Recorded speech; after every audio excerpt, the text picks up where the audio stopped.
Buenos días, un cordial saludo a todos los asistentes. Primero que todo, gracias por asistir a la charla. Y bueno, primero que todo, agradecerle a la doctora Valeria, que fue mi asesora en la presente en la presente presentación. Entonces, como ya muy bien ella me había presentado, mucho gusto. Mi nombre es Luis Enrique Tinoco Guerrero, residente de segundo año en anestesiología, y hoy les vengo a a traer esta charla de secuencia rápida de inducción e intubación y aspectos destacados. Mm, Bueno, en esta charla lo que vamos a hablar es qué es una secuencia rápida de intubación, a quiénes hay que hacérsela, por qué primero que todo es importante, evidencia reciente sobre las 7P de la secuencia rápida de intubación y sus puntos y algunos puntos claves. Entonces, cuando hablamos de secuencia rápida de inducción e intubación, lo primero que nosotros tenemos que decir que es una estrategia basada en la administración de relajación neuromuscular e inducción a dosis plenas con el objetivo de disminuir complicaciones derivadas de la broncoaspiración, apnea y respuesta autonómica, y mejorar las condiciones de manejo avanzadas de la vía aérea. La realización de una secuencia rápida de inducción e intubación va a haber o se va a realizar a través de 7 pasos que son llamadas o las famosas 7P. Cada paso es importante a la hora de realizarla, ya que cada uno de estos nos va a ayudar a realizar una mejor técnica y a mejorar y a evitar algunos eventos adversos que se nos podrían presentar.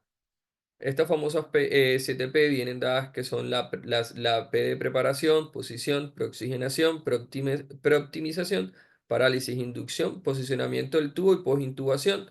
A lo largo de la presente charla vamos a ir desenvolviendo cada una de estas. Inicialmente, ¿a qué personas va a estar indicada una secuencia rápida de intubación? Usualmente acá apareció el trauma. Vamos a utilizar el ABCD. De este ABCD, usualmente la A y la B van a ser las razones principales por las cuales nosotros vamos a iniciar una secuencia rápida o a indicar una secuencia rápida de intubación y ventilación. Entonces está la A, que es la pérdida o riesgo de pérdida de la vía aérea, la B de o que el paciente que nos llegue con una ventilación o falla respiratoria o en hipoxia, la C.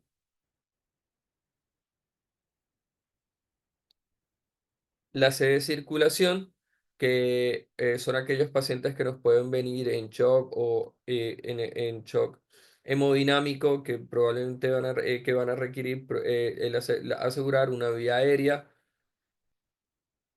La D, aquellos pacientes que tengan algún déficit neurológico, un estatus epiléptico o algún eh, reducción en la escala de coma de Glasgow, que van a ser indicaciones para eh, proceder a asegurar la vía aérea, o aquel paciente que tenga indicaciones de una cirugía urgente o emergente. Entonces, ¿por qué es importante hablar siempre de secuencia rápida de inducción e intubación? Primero porque a pesar de que es un tema que suele hablar y que la gran mayoría de todos lo hemos estudiado y escuchado charlas en varias oportunidades, a pesar de esto, la NAP4 ha reportado en sus informes que aún representa eh, que la aspiración sigue siendo o representa el 50% por ciento de las muertes notificadas y fue la causa más común relacionada con la anestesia. Además de eso, entonces también se ha demostrado que 28% de los eventos de aspiración reportados en la NAP4 ocurrieron en pacientes en ayunas. Y de estos pacientes y de estos, entonces también la ASA, estos estudios son similares a estudios reportados por o replicados en los Estados Unidos, tanto que la ASA reveló en un informe que en 115 casos se produjo la muerte en el 57%, ¿sí? Eh, en 115 casos de aspiración se produjo la muerte en el 57% de los pacientes, y Y de estos 57, y de los que sobrevivieron, se evidenció una lesión permanentemente grave en el 14%. Entonces nosotros tenemos darnos cuenta que el principal objetivo de una secuencia rápida de inducción e intubación es siempre reducir la incidencia de aspiración pulmonar durante el manejo de las vías respiratorias.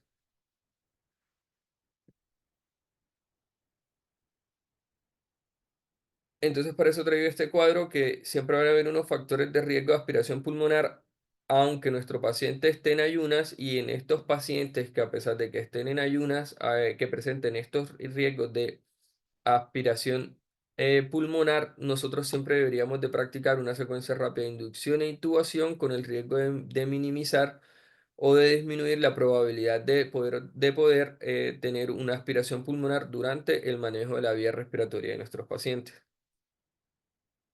Entonces, iniciando inicialmente con la primera P, que es la P de preparación, entonces nosotros vamos a tener, y hay estudios que avalan la realización de la lista de chequeo. Si bien la lista de chequeo en la secuencia rápida de inducción e intubación no mejora la incidencia del primer intento, los estudios que donde se ha realizado sí se evidenció que hay una omisión que sí aumenta la disminución de la omisión de los pasos. Además de eso, entonces eso ayuda a disminuir los errores por parte del personal médico a la hora de realizarla. Si bien el uso de una lista de chequeo en los estudios reportaron que aumenta el tiempo hasta el manejo definitivo de las vías respiratorias.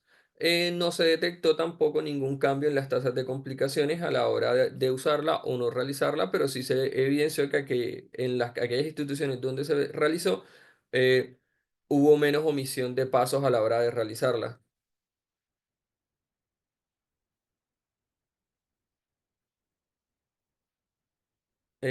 Bueno, entonces otra duda que siempre o nos viene en nuestra interrogación es si se usa o si no se utiliza la sonda nasogástrica. Entonces, lo primero que hay que decir es que una sonda nasogástrica no nos garantiza siempre un estómago vacío y la succión de esta tampoco.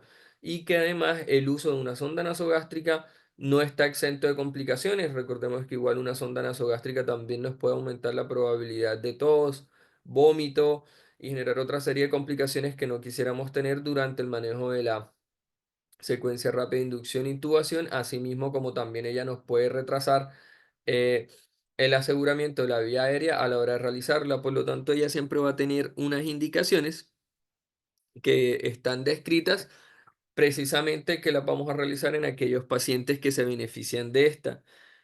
Y ya cuando entonces hablamos sobre la presión cricroidea, que es la maniobra de Selix y previene eficazmente la regurgitación, nosotros entonces tenemos que actualmente la evidencia en relación al tema es bastante debatida. Vamos a encontrar evidencia en donde podrían favorecer su uso, otras que no, pero al día de hoy entonces prácticamente una recomendación de expertos que habla en la literatura es usarla en casos donde nosotros estemos obligados a utilizar la ventilación con bolsa de mascarilla. Entonces, continuando con la preparación a la hora de realizar una secuencia rápida de inducción e intubación, entonces les traigo este ensayo clínico multicéntrico donde habla si el uso de BUI o no BUI versus el estilete mejora la probabilidad de éxito en el primer intento. Entonces hay muchos estudios que dicen que tanto el BUI y el estilete sí mejoran el éxito en el primer intento, pero este estudio lo que nos demostró es que no, o sea, que el boogie no es superior al estilete a la hora eh, de tener una intubación exitosa en el primer intento.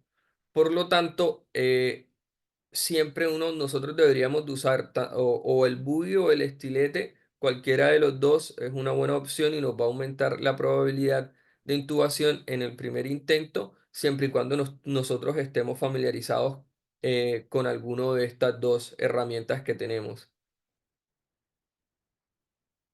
Ya cuando nosotros hablamos de posición y la preoxigenación, entonces nosotros tenemos que siempre, antes de asegurar una vía aérea, nosotros debemos de asegurar que nuestro paciente vaya a estar con una reserva de oxígeno que nos vaya a poder permitir realizar un buen tiempo, nos garantice un buen tiempo de apnea segura durante el manejo de las vías respiratorias. Ujú.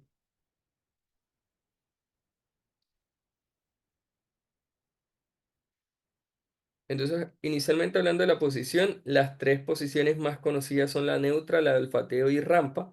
Entonces, muy bien sabemos que la posición que más conocemos es la posición de olfateo, que realmente es una posición óptima y va a mejorar la visión glótica en la mayoría de los pacientes.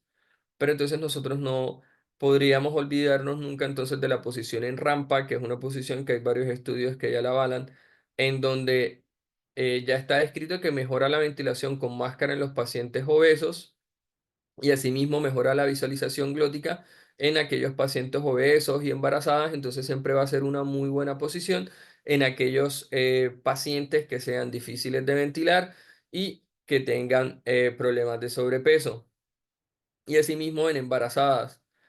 Ya cuando entonces hablamos de la posición neutra, vamos a ver que la posición neutra realmente va a estar, tiene una menor apertura glótica y pues acá los ejes no van a estar alineados, por lo tanto su visualización va a ser más compleja, pero digamos que prácticamente nosotros vamos a utilizar esta posición en aquellos pacientes que se les sospeche una lesión cervical. En este caso, o lo que dice la literatura, que lo ideal sería utilizar pues o intubar a estos pacientes en posición neutra con un videolaringoscopio, que se ha demostrado que el uso, lo siento, de videolaringoscopio en posición neutra cuando el personal está entrenado a la hora de usarlo, eh, no tiene diferencias significativas con la posición de olfateo. Entonces, hablando de la preoxigenación, hay múltiples formas de poder realizar la preoxigenación previo al manejo de las vías respiratorias de nuestro paciente. El objetivo de estas es siempre brindar un buen tiempo de apnea segura a la hora de manipular las vías respiratorias de nuestros pacientes. Entonces, una de las maneras de hacerlos es con una ventilación con volumen corriente por 3 a 5 minutos con un flujo de gases frescos mayor a 5 litros por minuto con bolsa de mascarilla. Otra opción son 8 ventilaciones profundas durante un minuto con un flujo de gases frescos de aproximadamente 10 litros minuto. Otra opción es una insuflación rápida humedecida transnasal que consiste en administrar FiO2 al 100% por cánula nasal de alto flujo durante 3 minutos a 60 litros por minuto. Digamos que esta opción ya es un poco más compleja, digamos, por la poca disponibilidad de cánulas nasales de alto flujo que suelen encontrar en los servicios de urgencia o cirugía. Entonces la oxigenación apneica, se ha demostrado que la oxigenación apneica nos va a ayudar a alargar ese tiempo de apnea segura, por lo cual entonces lo ideal sería que nosotros siempre la pongamos en práctica. La oxigenación apneica no es más que seguir brindándole a nuestro paciente oxígeno mientras nosotros estamos manipulando las vías aéreas. Entonces una opción o la literatura usualmente describe el uso de las cánulas nasales de alta frecuencia, 60 litros por minuto, y esto ha demostrado que prolonga el tiempo de la apnea segura. Sin embargo, entonces también hay múltiples estudios que avalan y comparan tanto la cánula nasal a 3 litros por minuto antes de la preoxigenación convencional y posteriormente durante el tiempo de apnea, aumentar la cánula nasal de 5 a 15 litros por minuto. La gran mayoría de los estudios están realizados a 15 litros por minuto y esto ha demostrado en adultos que es equiparable con la cánula nasal de alta frecuencia. Entonces, eh, aquí le traigo este estudio que si la duración de la apnea segura en pacientes obesos con el flujo, donde comparan la cánula de flujo nasal versus la cánula nasal convencional. Entonces, acá la cánula nasal de alto flujo no aumentó la duración de la apnea segura en pacientes con obesidad mórbida. Entonces, Luego tenemos otro estudio que se realizó en población pequeña, pero digamos que en este estudio la muestra fue una muestra pequeña, entonces este estudio acá nos reporta que la cánula nasal de bajo flujo ajustada por edad fue ineficaz para reducir la incidencia de hipoxemia en la secuencia rápida de inducción e intubación en la población pediátrica. Entonces la otra disyuntiva que siempre ha habido en la secuencia de inducción e intubación rápida es si ventilamos o no a nuestros pacientes. En relación a esto, se hizo un estudio multicéntrico con 401 pacientes en donde se comparó la apnea versus ventilación con máscara y se demostró que aquellos pacientes que eran ventilados, que se ventilaron, tenían menos riesgo de hipoxemia y asimismo en este estudio se demostró que la aspiración fue menos probable en aquellos pacientes que se ventilaron en los que no. Sin embargo, hablar pues digamos, no es una muestra, no fue una, en el estudio no fue una muestra representativa cuando hablamos el término, el resultado de la aspiración.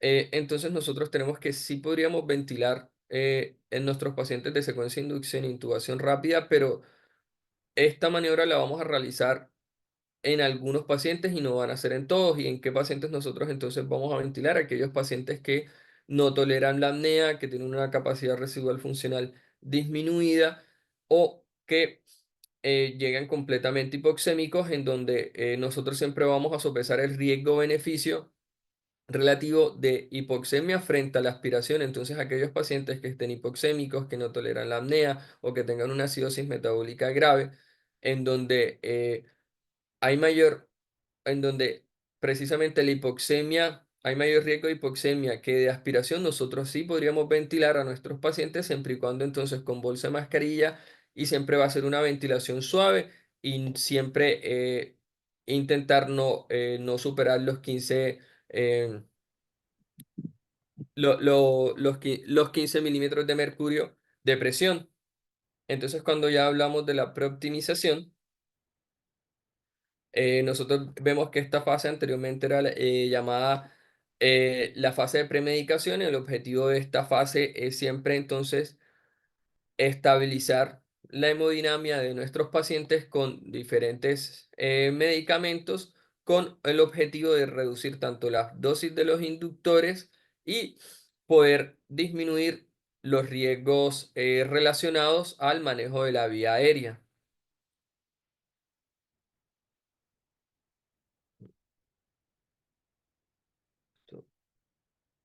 Bueno, entonces aquí en la preoptimización entonces tenemos tres objetivos principales, que es disminuir la dosis de medicamentos inductores, disminuir los eventos adversos relacionados tanto a los medicamentos y a la manipulación de la vía aérea y optimizar el estado hemodinámico de nuestros pacientes. Bien, hay una lista de medicamentos que muy bien conocemos que podríamos utilizar a la hora de optimizar. Entre ellos tenemos la atropina, la lidocaína.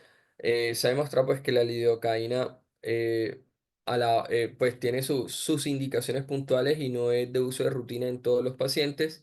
Asimismo la atropina que pues está o tiene mayor indicación en la población pediátrica. Entonces yo acá les quise traer más que todo es un estudio que encontré que es un ensayo clínico que habla sobre si la administración de un bolo de líquido intravenoso realmente pues mejora o evita la hipotensión relacionada tanto a los medicamentos como a la manipulación de la vía aérea. Y pues en este estudio del 2022 eh, que comparó la administración de un bolo de líquido de 500 ml en comparación con ninguno, realmente reportó que nos redujo significativamente la incidencia de colapso cardiovascular. Ya posteriormente, hay otro ensayo que fue un análisis secundario de dos ensayos clínicos multicéntricos, en donde si la administración profiláctica de vasopresores también disminuye el colapso hemodinámico y la hipotensión en nuestros pacientes, y pues lo que concluyó este estudio es que la administración de vasopresores profilácticos no se asoció con una menor incidencia de hipotensión perintubación en Perintubación. Entonces, sin embargo, pues aún faltan más estudios relacionados a este tema para poder determinar si evidentemente los pues el uso de vasopresores profilácticos tienen algún impacto o no a la hora de utilizarlos durante la secuencia de inducción e intubación rápida. Pero por el momento la evidencia no lo avala. Entonces, en esta primera parte de la charla les traigo unos puntos claves y estos son que la lista de chequeo siempre es útil para esquematizar la secuencia rápida de inducción e intubación y a la disminución de errores.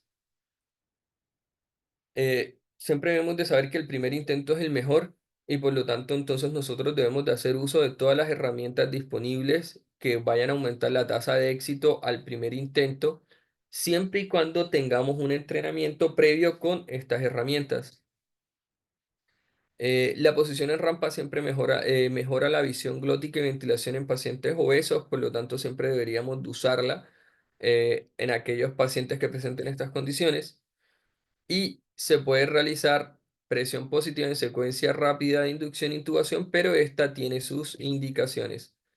Y el uso de medicamentos durante la preoptimización va a depender de las condiciones clínicas de cada paciente y de su enfermedad de base.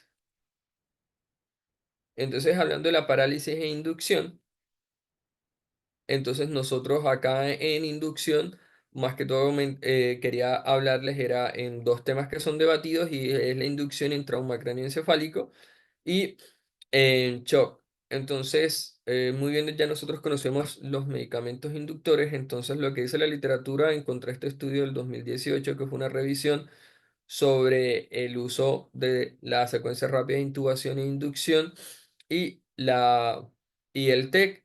Entonces, en esta revisión hablan sobre que los mejores medicamentos que nosotros podríamos utilizar en la inducción son tanto el etomidato como la ketamina, teniendo entonces en cuenta que el etomidato disminuye el flujo sanguíneo cerebral y la demanda metabólica cerebral, al mismo tiempo que preserva la perfusión eh, sanguínea cerebral. Entonces esto nos ayuda a nuestro paciente, pero entonces debemos de tener en cuenta que el etomidato no tiene efectos analgésicos. Por lo tanto, entonces para disminuir la descarga simpática que nos puede producir la laringoscopia en nuestros pacientes, que nos puede aumentar la PIC, de estos, nosotros siempre que si vamos a utilizar etomidato en la inducción, en los pacientes con TEC, deberíamos siempre entonces utilizar un analgésico. Esto podría ser un opioide potente como el fentanilo y la evidencia también avala el uso de remifentanilo como coadyuvantes a la hora de la inducción. Asimismo, entonces nosotros tenemos, y fue un tema y que siempre ha sido como un tema controversial, si la ketamina sí o si la ketamina no, en pacientes con trauma craneoencefálico, la evidencia del día de hoy considera que sí se puede utilizar, especialmente en aquellos pacientes que tienen una presión arterial normal a baja debido a su potencial para aumentar tanto la presión arterial media como la perfusión cerebral. Entonces, en este orden de ideas, nosotros sí podríamos utilizar la ketamina para el TEC. Y ya hablando sobre el propofol y el midazolam, no, digamos, al producir hipotensión, realmente no tendrían mayores indicaciones.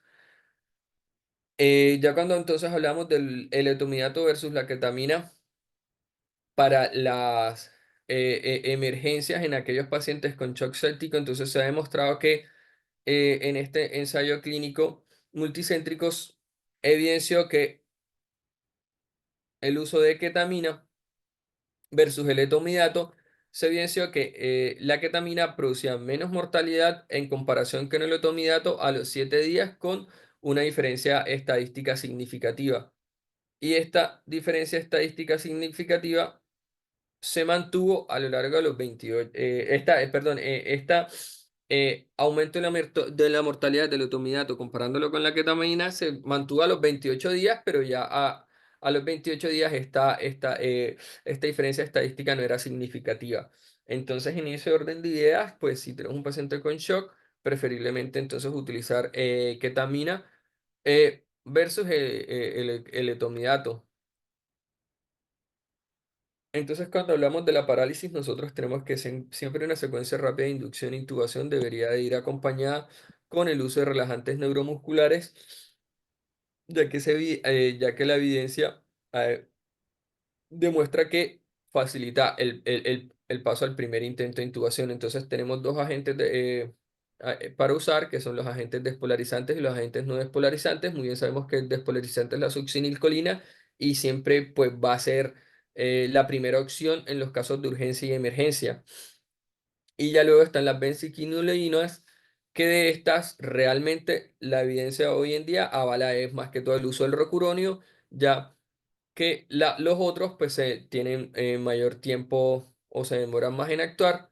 Entonces, digamos, este estudio donde comparan la secuencia rápida de inducción e intubación del rocuronio, en donde también lo asociaron con un pretratamiento de magnesio versus la succinilcolina. A pesar de esto, aunque vemos que la dosis de rocuronio utilizada en el estudio no es la indicada pues para el manejo de secuencia rápida de inducción e intubación, pues en este estudio se demostró que a pesar de que uno utilizaba el sulfato de magnesio más rocuronio, no tuvo mejores condiciones de intubación que la succinilcolina. Entonces, siempre nosotros, ¿en qué pacientes vamos a utilizar rocuronio? En aquellos pacientes que tengan alguna contraindicación para el uso de la succinilcolina.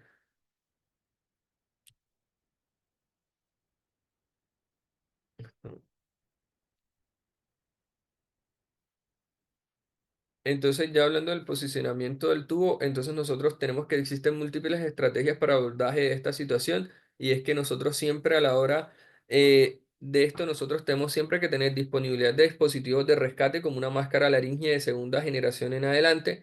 El uso de videolaringoscopia como primera línea disminuye la probabilidad de intubación fallida. Entonces, si nosotros tenemos el entrenamiento con el videolaringo y asimismo la disponibilidad de este, siempre nosotros deberíamos de hacer una secuencia rápida de inducción e intubación con videolaringoscopia. El uso de guía flexible y BUI mejoran el porcentaje de intubación al primer intento, entonces nosotros lo mismo, si vamos a usar videolaringo, vamos a utilizar el BUI, siempre vamos a ir con todas las herramientas en el primer intento, siempre y cuando estas estén disponibles. Y las estrategias siempre para confirmar la posición correcta del tubo endotraqueal, de las cuales hay muchas a la práctica de hoy, pues tenemos ecografía, tenemos el fonendo, la más utilizada es la capnografía en nuestro monitor, pero si no está disponible esta, pues entonces podríamos utilizar las otras que tenemos disponibles a la mano. Y ya siempre en los cuidados de posintubación nosotros siempre vamos a detectar tempranamente los factores asociados a paro cardíaco, entonces nuestro manejo no termina en el aseguramiento de la vía aérea, sino en siempre entonces nosotros ver cuáles fueron las condiciones que llevaron a nuestro paciente, las causas probables que llevaron a nuestro paciente a realizar la secuencia rápida de inducción e intubación. Asimismo, entonces la técnica de doble vector, pues es la técnica que he mostrado como mejor evidencia a la hora de fijar el tubo. Y recuerden que ese tubo siempre debe estar bien fijado, conectar inmediatamente a nuestro paciente si es posible a un ventilador y realizar maniobras de ventilación protectora y nunca olvidarnos sobre la sedación post-intubación para mantener a nuestro paciente sedado y y no haya riesgo de que el paciente pueda retirarse el tubo o pelear con el ventilador que puede aumentar entonces los riesgos de lesión pulmonar asociada a la ventilación.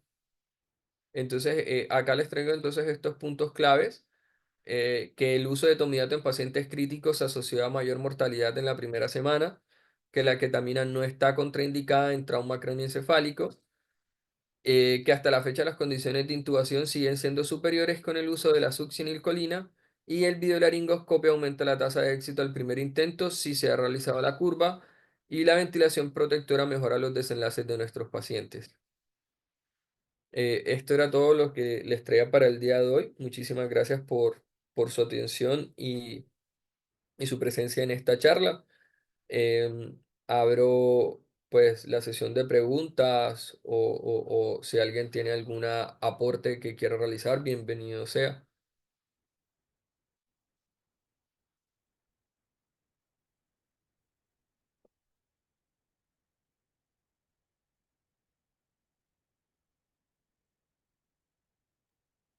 Luis, muchas gracias por tu charla. Yo quiero puntualizar algunas cosas, pero sí me gustaría saber antes si alguien tiene algún aporte o alguna pregunta.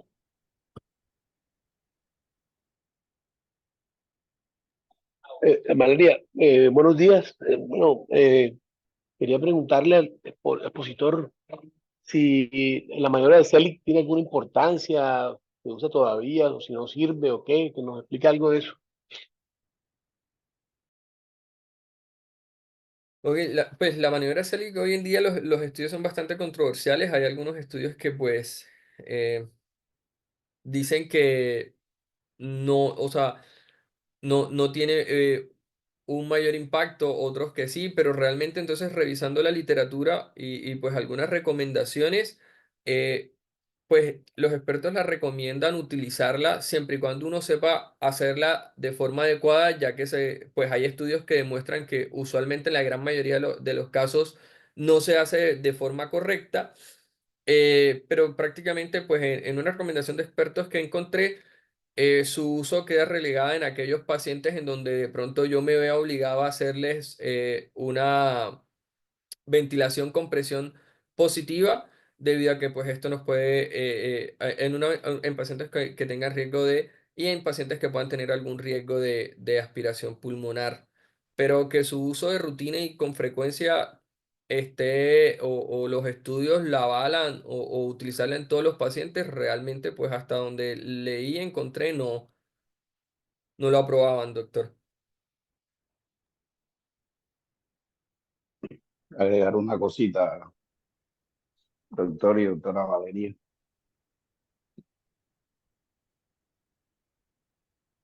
Sí, claro, cuéntenos, Sí, doc. adelante, doctor.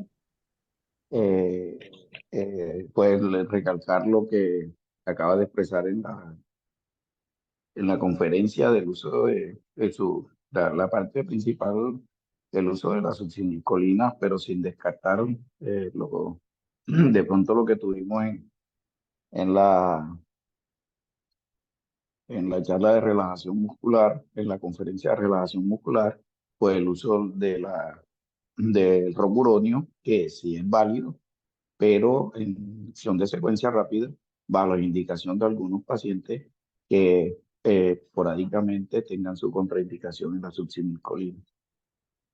Eh, que una insistencia en el uso principal y recalcado que es la succinilcolina en la inducción de secuencia rápida. El otro hecho es el inductor.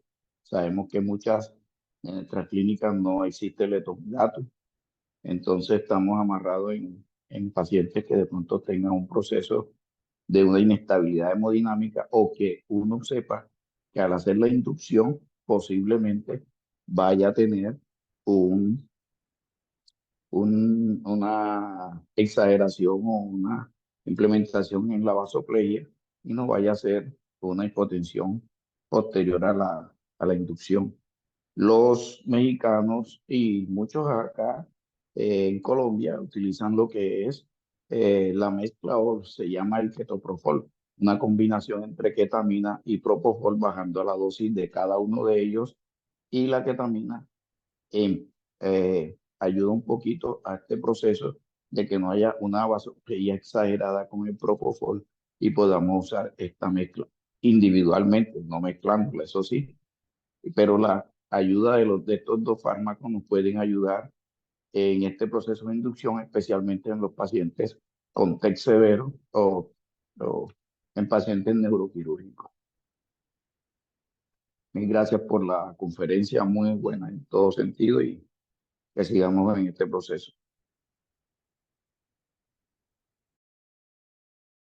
Bueno, ahí hay algunas cosas que yo quiero puntualizar. Con lo de la maniobra de Selig, realmente la secuencia rápida se describió en 1970. En ese momento no se describió con presión cricoidea, sino a lo que le daban como más importancia era a no ventilar al paciente, a poner los medicamentos de manera rápida y lograr pues la intubación sin ventilar al paciente. Pero años después, como a los 2 años, Selig agregó la maniobra de Selig. Entonces, casi desde el momento original de la secuencia se viene usando la maniobra de Selig. como dice Luis, ha sido muy controversial su uso, eh, sobre todo porque para realizarla de una manera adecuada se supone que tiene que ser en una fuerza específica en newtons que no se logra en la mayoría de los casos. Entonces, primero, porque normalmente no se hace con la técnica adecuada, entonces la tiene que hacer alguien que esté entrenado en realizarla. Segundo, porque la evidencia que había soportado su uso era pues que fisiológicamente a Selig se le ocurrió la maniobra y tuvo sentido en ese momento, pero cuando ya se empezó a meter en estudios, la evidencia de que realmente funcionara para su objetivo, que era prevenir la aspiración, no era tan buena. Y sí hubo mucha como evidencia de reporte de que podría causar algunos daños, laceración o ruptura esofágica sobre todo, porque sumado a que ya tengo una regurgitación, entonces ya el esófago está irritado, pues puedo hacer más daño. Hoy, ¿qué queda en el aire? Si está indicado o no usarla en todos los pacientes. Eso probablemente es lo que más se pone en duda y realmente ya se sacó de la recomendación de secuencia de varias de las guías. ¿Dónde sigue en recomendación de secuencia en la guía? En obstetricia. En esos pacientes que tienen un aumento de la presión intraabdominal, entonces yo creo que eso se podría extrapolar a obesidad. Eh, un aumento importante de la presión intraabdominal, que digamos que el beneficio de hacer la maniobra podría superar los riesgos realmente, todavía en la ASA y en la guía de edad de vida aérea difícil lo siguen dejando en obstetricia, pero fuera de los escenarios de obstetricia no está contemplada y ya no está recomendada. Eso es como uno de los puntos que había sido controversial y que fue cambiando. Em, entonces, Celic puede ser en obstetricia sí, a la mayoría de la gente tal vez no. Hay que seguir como ampliando ese horizonte de conocimiento. Y con respecto al uso de relajante neuromuscular, básicamente la puntualización es lo que dijo el doctor Matorelli. La primera línea es la succinilcolina. El rocuronio tiene que usarse a dosis plenas para que las condiciones de intubación sean iguales a la succinilcolina, es decir, a 1.2, que son 4 dosis efectivas 95, para que sea condiciones iguales a la succinilcolina y se usa en esos casos donde no quiero usar succinilcolina por alguna contraindicación. Lo que pasa es que de pronto a nosotros en quirófano no nos tocan tanto esos casos, pero fuera de quirófano, donde también usamos la secuencia, pues también están estas contraindicaciones de trauma por aplastamiento, de quemados, de trauma raquimedular en fase temprana, que de pronto no son tan comunes en nuestro escenario, pero que en el escenario de emergencias o de UCI sí es más probable que se tenga que hacer. Y en esos escenarios es importante que si está disponible el rocuronio, si tengo alguna contraindicación, lo puedo usar con esa seguridad de que me da las mismas condiciones de relajación. También en esos escenarios afuera es donde me parece muy importante que la videolaringoscopia, que tiene una curva de aprendizaje más corta, que solo es de 15 procedimientos, se puede entrenar y aumentar esa probabilidad de éxito a primer intento.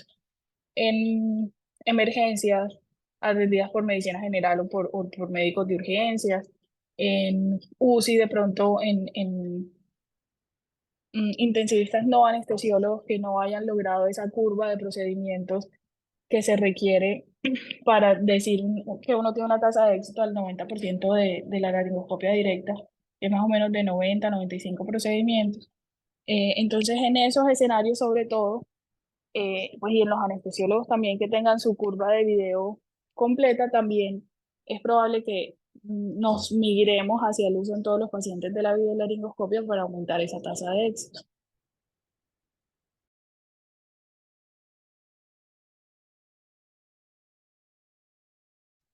Y la última cosa que quería como puntualizar es que dentro de los objetivos de la preparación de la secuencia también está hacer una evaluación rápida de la vía aérea.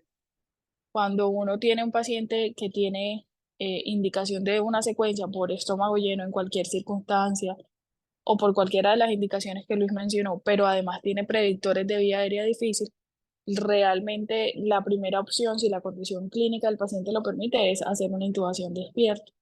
Entonces, hacer la evaluación rápida de la vía aérea teniendo en cuenta lo que siempre hacemos, el Mallampati, el test de mordida del labio superior, la extensión cervical, permite enseguida como sacar a esos pacientes que además son vía aérea difícil, que requerirían intubación despierto y no solamente secuencia.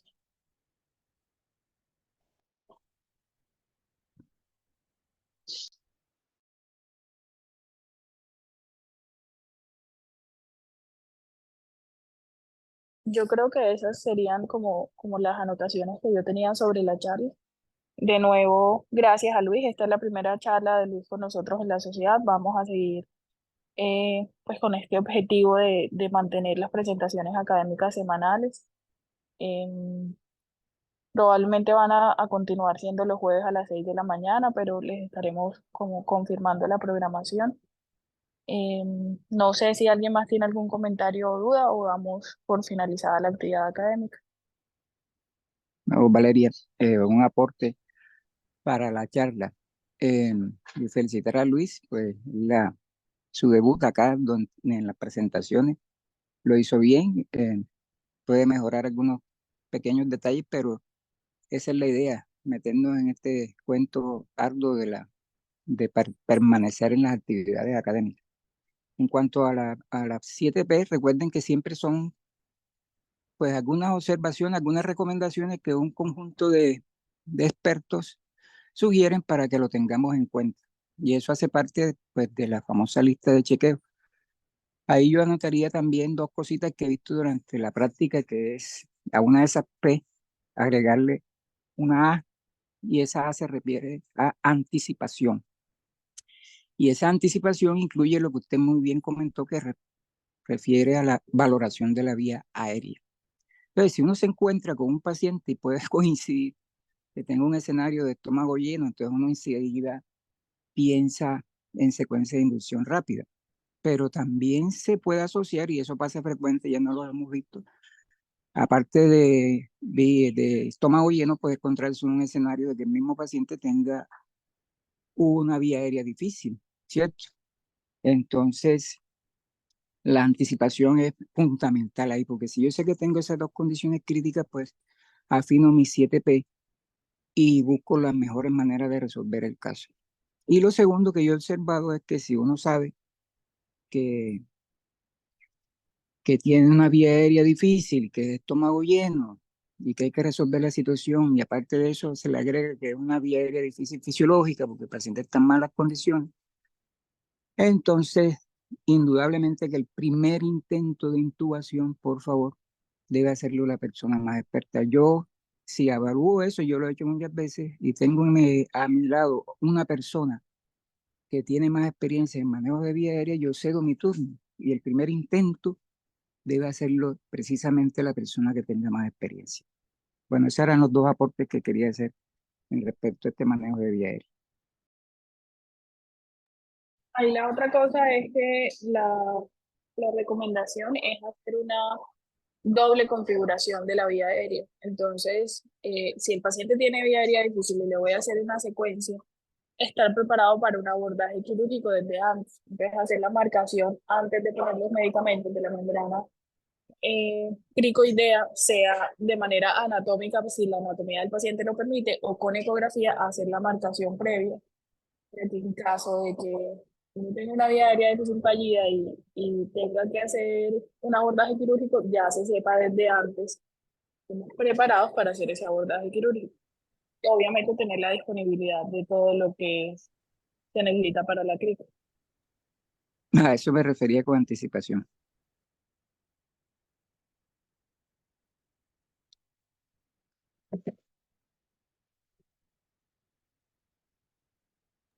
Hay situaciones que a veces uno no lo evalúa como estómago lleno y que pueden hacer que haya riesgo de broncoaspiración.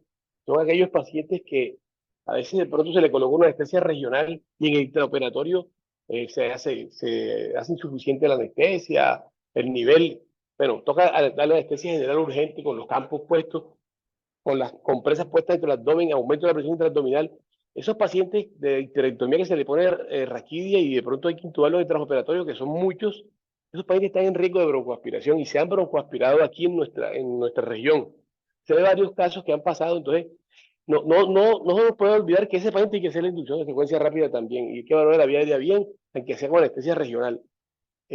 Lo mismo los obesos, las embarazadas cuando nos tocan y bueno, los factores, todos los de riesgo que el doctor mencionó. El paciente que está muy distendido, no ni siquiera aguanta una inducción de secuencia rápida. Yo les recomiendo cuando está distendido, el abdomen esté brillante de lo distendido que está, es mejor estudiarlo despierto porque no nos da tiempo. El paciente, el síntoma encefálico inferior se relaja y se broncoaspiran y el resultado es letal. Los pacientes fallecen al poco tiempo o en la unidad de cuidado intensivo. Otra cosa que, miren, los que no son anestesiólogos, que intuban pacientes, intensivistas, internistas, urgenciólogos, no tienen en cuenta esto. O sea, ellos no solamente hacen su instrucción básica y no tienen en cuenta esas recomendaciones. Entonces, una labor de eso también es enseñarle a esta gente, porque ahí está gran parte del problema y el porcentaje de las broncooperaciones son pues, en esos profesionales y de pronto hace falta más educación de parte nuestra en ese aspecto. De resto, bien, pues, creo que no tengo más nada que agregar a la charla.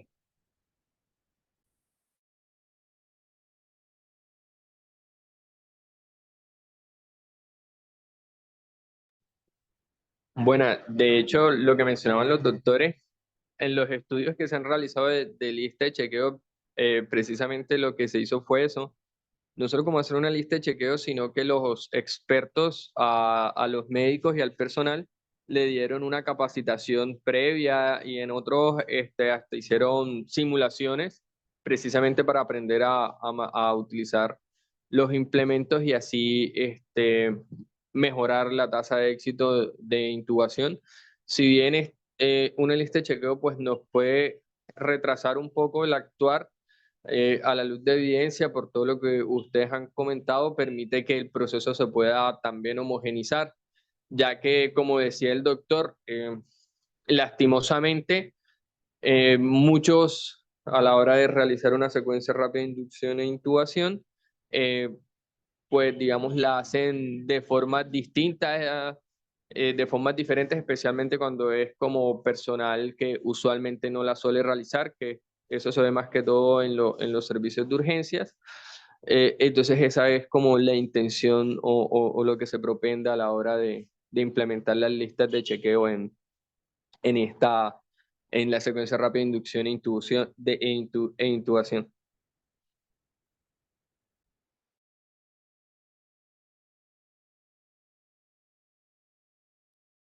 Bueno, muchas gracias a todos por su participación en la charla. Nos vemos entonces en la actividad académica de la otra semana. Muchas gracias, Luis, y feliz día para todos. Muchas gracias a todos por asistir. Hasta luego. Que tengan un muy buen día. Hasta luego.